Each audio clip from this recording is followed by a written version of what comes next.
Hello दोस्तों, कैसे हैं आप। स्वागत है आपका अपने यूट्यूब चैनल पे। उम्मीद करता हूँ आप सभी अच्छे होंगे अपनी लाइफ में और अच्छे से मेहनत कर रहे होंगे।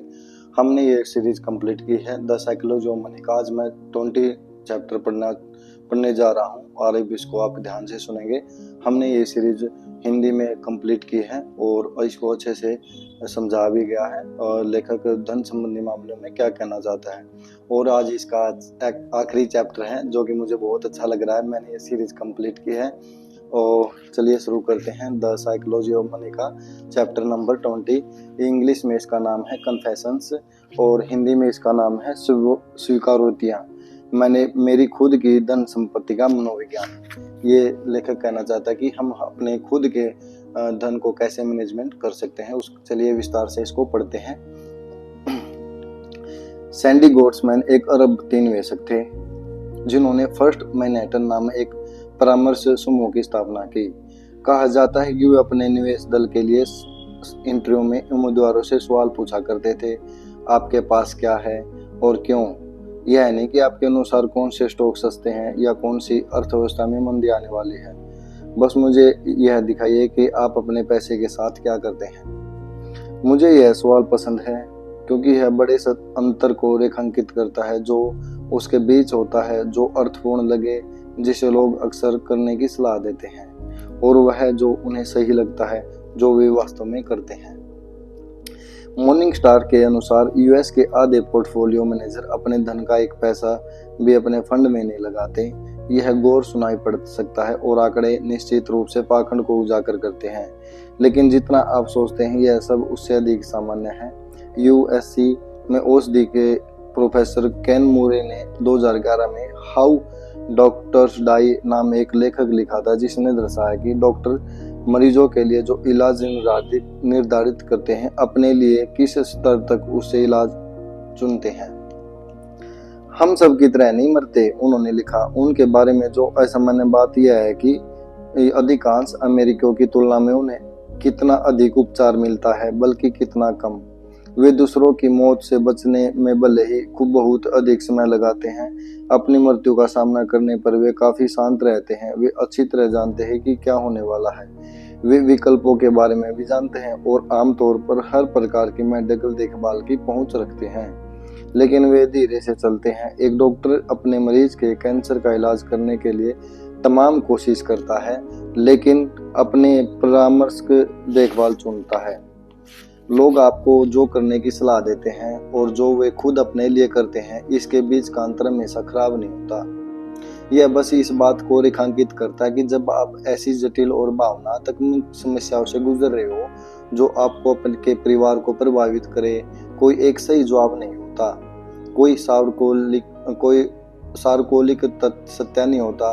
बस अगर कुछ मायने रखता है तो वह यह है कि आपके और आपके परिवार के लिए क्या काम करता है और जिन आवश्यकताओं को आप पूरा करना चाहते हैं उन्हें इस तरह पूरा जिसे आप तृप्त महसूस करें और रात में ठीक से सो सकें। ऐसे कुछ मूल सिद्धांत हैं जिनका पालन करना आवश्यक है। यह औषधि और वित्त दोनों में लागू होता है, लेकिन महत्वपूर्ण वित्तीय निर्णय स्प्रेडशीट और पाठ्य पुस्तक में नहीं किए जा सकते। वे खाने की मेज पर किए जाते हैं। वे अक्सर प्रतिफल को बढ़ाने के उद्देश्य से नहीं, बल्कि अपने जीवन साथी या संतान को निराश न करने के उद्देश्य से लिए जा सकते हैं। इस तरह की चीजों को चार्ट और सूत्रों में संक्षिप्त करना कठिन है और वे हर व्यक्ति के लिए बहुत अलग होते हैं। जो एक व्यक्ति इसके लिए काम करता है, दूसरे के लिए नहीं कर सकता। आपको यह ढूंढना जरूरी है कि आपको लिए क्या काम करता है। मेरे लिए जो काम करता है वह यह रहा।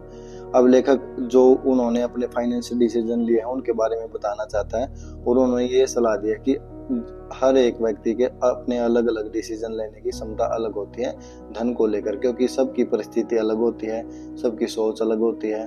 तो उन्होंने अपने बारे में बताया है। अब इसको मैं ध्यान से पढ़ता हूँ और आप इसको ध्यान से सुनेंगे। मेरा परिवार मेरी बचत के बारे में क्या सोचता है।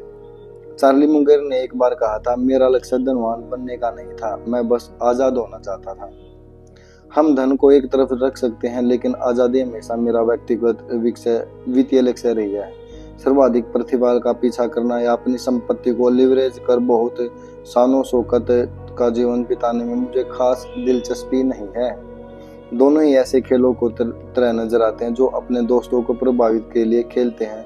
दोनों में जोखिम छुपा रहता है। बस मैं हर सुबह उठकर यह अनुभव करना चाहता हूँ कि मैं और मेरा परिवार जो चाहे वह कर सकते हैं, वह भी अपनी शर्तों पर। हमारा वित्तीय निर्णय इसी लक्ष्य के इर्द गिर्द घूमता है। मेरे माता पिता ने अपनी वयस्कता के 2 चरणों में बिताई, अत्यंत गरीबी और औसत रूप से समृद्ध। मेरे पिता 40 वर्ष की उम्र में डॉक्टर बने जब वे 3 बच्चों के पिता थे। एक डॉक्टर का वेतन कमाने से वह मितव्ययिता की मानसिकता नहीं बदली जो मिडिल स्कूल के 3 भूखे बच्चों को संभालते हुए निर्मित हुई थी। मेरे माता पिता ने अपने अच्छे साल अपने साधनों के नीचे रहकर उचित बचत कर दर के साथ बिताए। इससे उन्हें काफी हद तक स्वतंत्रता मिली। मेरे पिता एक आपातकालीन कक्ष के डॉक्टर थे। अधिकतम तनाव वाला पैसा जिसकी मैं कल्पना कर सकता हूँ, और जो दिन और रात की शिफ्ट के बीच शरीर की आंतरिक घड़ी में कष्ट में टोंगल की मांग करते हैं। 2 दशकों के बाद उन्होंने निर्णय लिया कि अब बस बहुत हुआ, इसलिए उन्होंने यह काम बंद कर दिया। उन्होंने बस यह काम छोड़ दिया और अपने जीवन के अगले पड़ाव की ओर चल पड़े। यह मेरे मन में बैठ गया। एक सुबह उठकर वह बदल पाने की क्षमता जो आप कर रहे हैं अपनी शर्तों पर, जब आप तैयार हो सभी वित्तीय लक्ष्यों को में महानतम प्रतीत होता है। मेरे लिए स्वतंत्रता का मतलब यह नहीं कि आप काम करना छोड़ देंगे। इसका मतलब यह है कि आप बस वह काम करेंगे जो आपको पसंद हो और जिसके साथ करना पसंद हो, और जिस समय पर आप चाहें और जब तक आप चाहें। और कुछ स्तर तक स्वतंत्रता प्राप्त करने के लिए डॉक्टर का वेतन कमाना आवश्यक नहीं है। इसके लिए अधिकांश रूप से अपने उम्मीदों पर काबू रखना और अपने साधनों से नीचे का जीवन बिताना आवश्यक है। स्वतंत्रता किसी भी आय के स्तर पर आपकी बचत दर से संचालित होती है, और एक निश्चित आय के स्तर के बाद आपकी बचत दर आपकी जीवन शैली की उम्मीदों को हद से बाहर न जाने की योग्यता से संचालित होती है। अगर हम अपनी हदों से बाहर जाएंगे, अपने खर्चे ज्यादा करेंगे, तो हम स्वतंत्र रूप से अपना जीवन व्यतीत नहीं कर सकते। मेरी पत्नी और मैं कॉलेज में मिले और शादी से सालों पहले साथ रहने लगे। स्कूल के बाद हम दोनों के पास प्रवेश स्तर की नौकरियां थी, जिनकी आय भी प्रवेश स्तर वाली थी, और हमारी जीवन शैली औसत दर्जे की थी। सभी जीवन शैली स्पेक्ट्रम में विद्यमान होती हैं, जो एक व्यक्ति के लिए संतोषजनक हो सकता है और किसी और के लिए राजसी या गरीबी जैसा लग सकता है।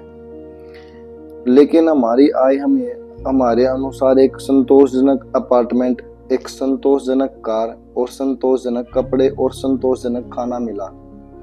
आरामदायक लेकिन शानो शौकत भरा कुछ भी नहीं था।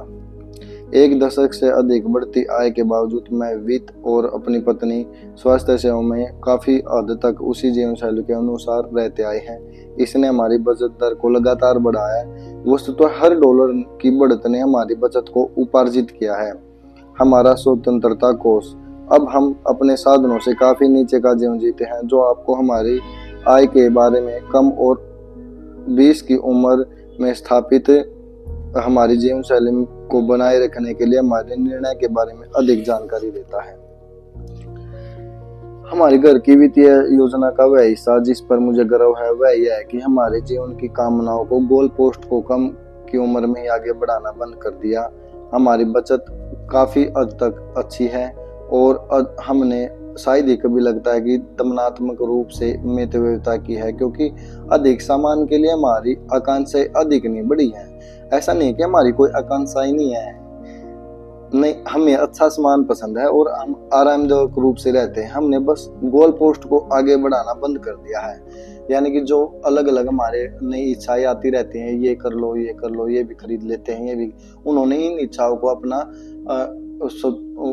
कम कर दिया है कि ये इच्छाएं अब हम नहीं करेंगे, क्योंकि उन्होंने इच्छाओं को दमन किया है। यह हर किसी के लिए काम नहीं करेगा, और हमारे लिए भी यह सिर्फ काम करता है क्योंकि हम दोनों इसके लिए समान रूप से सहमत हैं। क्योंकि वे दोनों सहमत है इसलिए उनके लिए काम कर रहा है। ये हर किसी के लिए काम नहीं कर सकता। इस हम से भी एक दूसरे के लिए समझौता नहीं कर रहे हैं। अधिकतर चीजें हम जिनसे हमें आनंद मिलता है, टहलने जाना, पढ़ना, पॉडकास्ट, इनका मूल्य अधिक नहीं है। इसलिए हमें शायद ही कभी कोई महसूस होती हो। कभी कभार जब मैं हमारी बचत पर सवाल उठा करता हूँ तो मैं अपने माता पिता की स्वतंत्रता के बारे में सोचता हूँ, जो उन्होंने सालों की कड़ी बचत से कमाई, और तुरंत मैं वापस आ जाता हूँ स्वतंत्रता हमारा शीर्ष लक्ष्य है। अपने साधनों से नीचे जाने का एक दूसरा लाभ यह है कि आप अन्यों के साथ बराबरी करने के मानसिक श्रम से बच सकते हैं।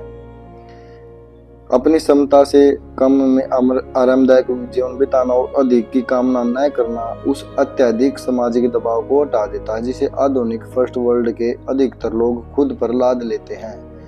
नासिम तालिब ने स्पष्ट किया, सच्ची सफलता रेट रेस को छोड़कर अपने कार्यकलाप को व्यवस्थित करना जिससे मन की शांति प्राप्त की जा सके। मुझे यह बहुत पसंद आया था।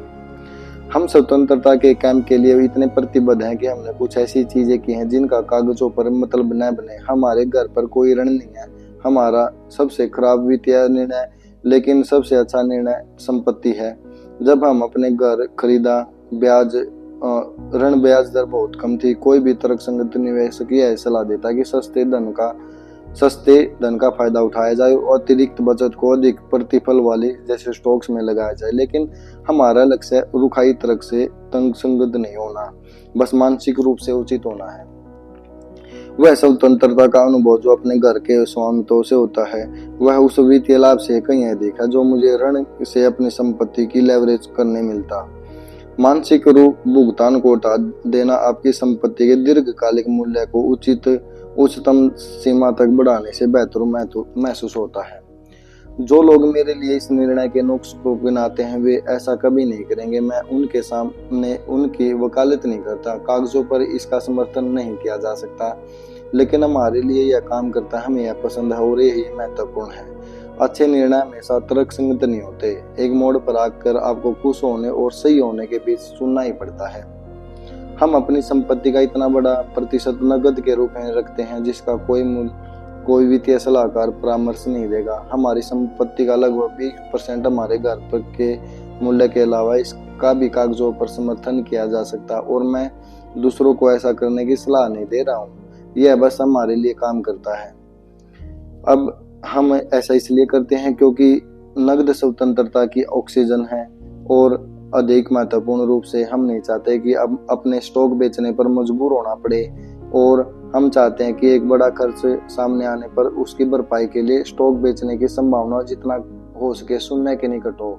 शायद अन्यों के मुकाबले हमारी जोखिम सहनशीलता कम है, लेकिन व्यक्तिगत वित्त के बारे में मैंने जो सीखा है उसके अनुसार हर कोई बिना छूट के एक ऐसे बड़े खर्च का सामना करेगा जिसकी उसने उम्मीद न की हो।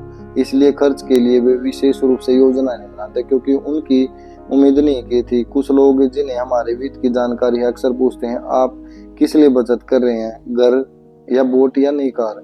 नहीं, इनमें से किसी के लिए भी नहीं। मैं एक ऐसे संसार के लिए बचत कर रहा हूँ जहाँ जितना हम उम्मीद करते हैं अचानक उससे अधिक सामान्य है और किसी खर्च की भरपाई करने के लिए स्टॉक बेचने पर मजबूर नहीं होते हम। ठीक है। और चार्ली मुंगेर ने इसे अच्छी तरह समझाया। कंपाउंडिंग का पहला नियम यह है कि इसे अनावश्यक रूप से कभी बाधित न किया जाए। उन्होंने ये बताया कि चार्ली मुंगेर का एग्जाम्पल देते हुए बोल रहे हैं कि चार्ली मुंगेर ने कहा था अगर आपको अच्छे लॉन्ग टर्म में अच्छी कैपिटल गेन करनी है तो आपको उसको छेड़ना नहीं होता है। मेरा परिवार निवेश के बारे में किस प्रकार सोचता है? मेरा करियर अपने एक स्टॉक पिकर के रूप में शुरू किया। उस समय हमारे पास अलग अलग स्टॉक थे, अधिकतर बड़ी कंपनियों के जैसे बक्सर हथवे और प्रोक्टर एंड गैम्बल, साथ ही कुछ छोटे स्टॉक जिन्हें मैं गहन मूल्य निवेश समझता हूँ। वापस मेरी 20 की उम्र में जाकर देखा जाए तो मेरे पास हर समय कम से कम भी 25 तरह के अलग अलग स्टॉक हुआ करते थे।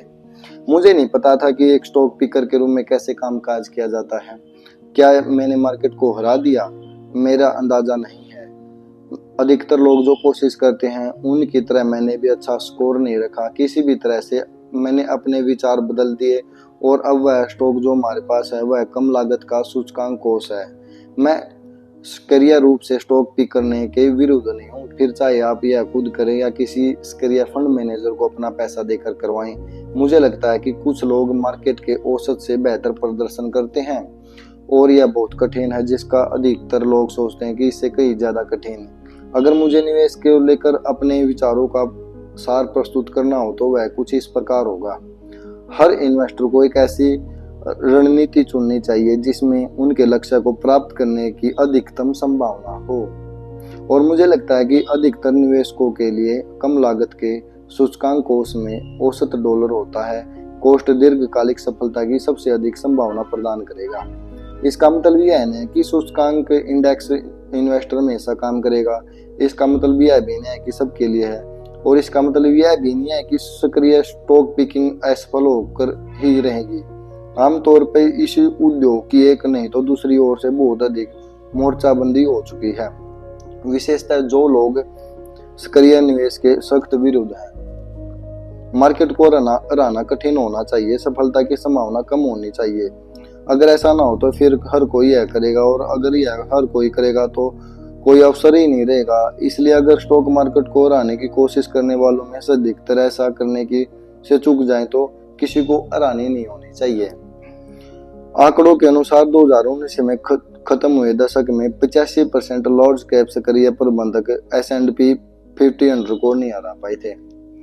मैं ऐसे लोगों को जानता हूँ जो सोचते हैं कि मार्केट को हराने की कोशिश करना पागलपन है, लेकिन जो अपने बच्चों को आसमान छूने व पेशेवर एथलीट बनने के लिए प्रोत्साहित करते हैं। हर किसी को अपनी सोच होती है, और सालों के अंतराल में मैं इस धारणा को समझ पाया हूँ कि अपने परिवार के सभी वित्तीय लक्ष्यों को प्राप्त करने के लिए हमारी संभावना अधिक हो जाएगी अगर हम नियमित रूप से दशकों तक कम लागत के सूचकांक कोष में निवेश करते रहें और राशि को कंपाउंडिंग के लिए छोड़ दें। यह अधिकांश रूप से मितव्ययी खर्च जीवन शैली के कारण है, क्योंकि हम ज्यादा खर्च नहीं करते हैं, इसलिए हम ज्यादा बचत कर पाते हैं। यदि मार्केट से बेहतर प्रदर्शन करने का अतिरिक्त जोखिम उठाए बिना आप अपने सभी लक्ष्य प्राप्त कर लेते हो तो कोशिश करने का मतलब ही क्या है। मैं इस विषय का सर्वोत्तम निवेशक बने हुए बिना रह सकता हूँ, लेकिन मैं एक खराब निवेशक बनकर नहीं रह सकता। और जब मैं इस तरह सोचता हूँ तो सूचकांक खरीद कर रोक के रखने का विकल्प हमारे लिए बहुत आसान होता है। और जब मैं जानता हूँ कि हर कोई इस तरह से सहमत नहीं होगा, खासकर मेरे दोस्त जिनका काम मार्केट को हराना है, वे जो करते हैं मैं उनका आदर भी करता हूँ, लेकिन हमारे लिए यह काम नहीं करता।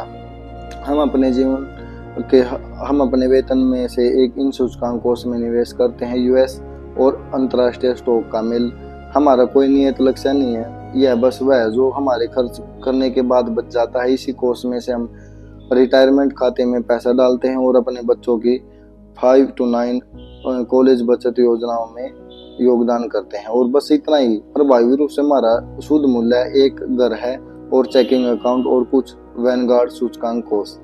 हमारे लिए इसके और अधिक जटिल होने की आवश्यकता नहीं है। मुझे यह सरल ही पसंद है। निवेश को लेकर एक गहन धारणा यह है कि निवेश में प्रयास और निवेश के नतीजों में कम ऐसा संबंध होता है। कहानियां होता है कि जैसे अगर संसार पूछ द्वारा संचालित होता है तो एक प्रवृत्ति कारक अधिकांश नतीजों के लिए उत्तरदायी होते हैं। आप निवेश करने में चाहे कितना भी कड़ा प्रयास करें, लेकिन अगर आप 2 या 3 बातों से चूक जाए तो आपकी कार्यनीति में कांटा चुभ सकता है। मैंने अतीत में अपनी निवेश कार्यनीति बदली है, इसलिए निश्चित रूप से संभावनाएं है कि मैं इसे भविष्य में भी बदल सकता हूँ। हम चाहे जैसे भी हों, बचत या निवेश करें, मुझे विश्वास है कि हमारा लक्ष्य हमेशा स्वतंत्रता होगा, और हम हमेशा वही करेंगे जिसे हम रात को चैन की नींद सो पाए।